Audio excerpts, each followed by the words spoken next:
I like to think about debt like fire. So used wisely, it can cook your food and can keep you warm, but used recklessly and it can burn down the whole house. It is so great to meet you. It is so fantastic to meet you. And I just have to say, can we talk about your nails? Okay, so there is a point for me adding this clip and this story, but let's fast forward so we can actually get to it.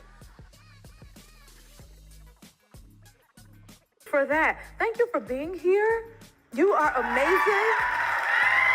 You inspire us all. Okay, we want to know so many things. So tell us, how did you get started in the mindset space? By screwing up my life. Yes. What does that mean? Well, it means that, so the short version of the story is about 15 years ago, 41 years old. My husband's restaurant business was going under and I lost my job. And we had put all our money into the business, so we were $800,000 in debt. Oh, yeah. I don't know about you guys, but I don't have that kind of pocket change. And so when liens hit the house and you can't put groceries on the table or gas in the tank, you don't know, you know what to do. You know you need to look for a job. You know you need to pull yourself out of it. You know you need to ask for help, but you found myself in this place where I didn't even recognize myself. I couldn't get out of bed. I couldn't motivate myself to do anything. And it was at that moment in time that I realized nobody's... Pause. Woof. Mel Robbins. Y'all. Mel Robbins. First of all, I love Mel and her book and her theory, Let Them, because I'm sure it's freeing a lot of people as it's also freeing me as well. But this story, Mel Robbins just dropped a crazy financial story and we have to talk about it. So think about it.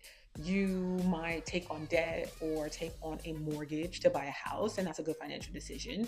So the same could be true when you take on debt or a loan to purchase a business or to start your business. If it's done right and that business is making enough money to actually cover the cost of that loan, that's going to be a good decision. That debt is going to allow you to leverage or power up your own money. And when used smartly, your money can actually make more money for you.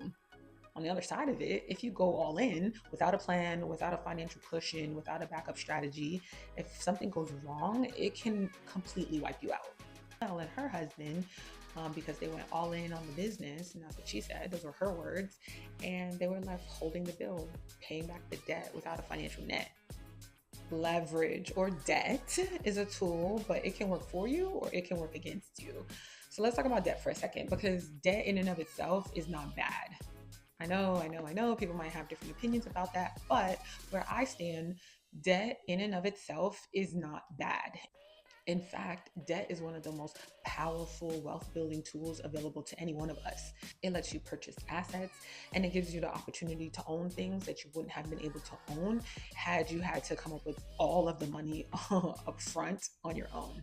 Some people might be very apprehensive to debt and only know debt in the sense of that thing that can't make you sleep at night. I like to think about debt like fire. So used wisely, it can cook your food and can keep you warm, but used recklessly and it can burn down the whole house.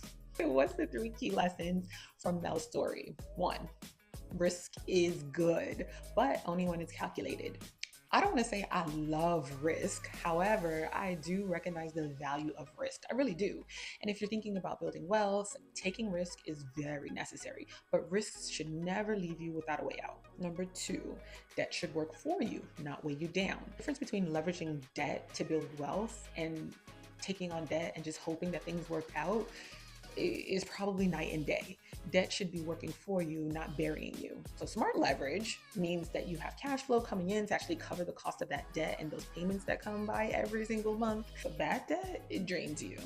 3, always have a financial safety net. If you're gonna take on debt, you're gonna need a financial cushion. Mel and her husband put everything into the business, and she said everything, which meant that if it fails, they also had nothing to fall back on.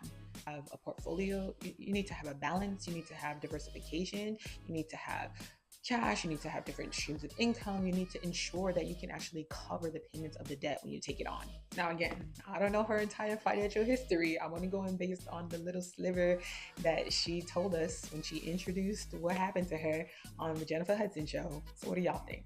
I feel like y'all might have to let this video sink in a little bit longer. It's definitely a different mindset, but I want you to have a different mindset. Have you ever used debt to build something? How did it go? Let's talk about it. Drop your story in the chat.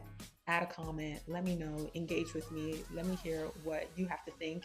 And remember, this video is just for educational purposes only, but like and subscribe so you don't miss my next video. Until next time.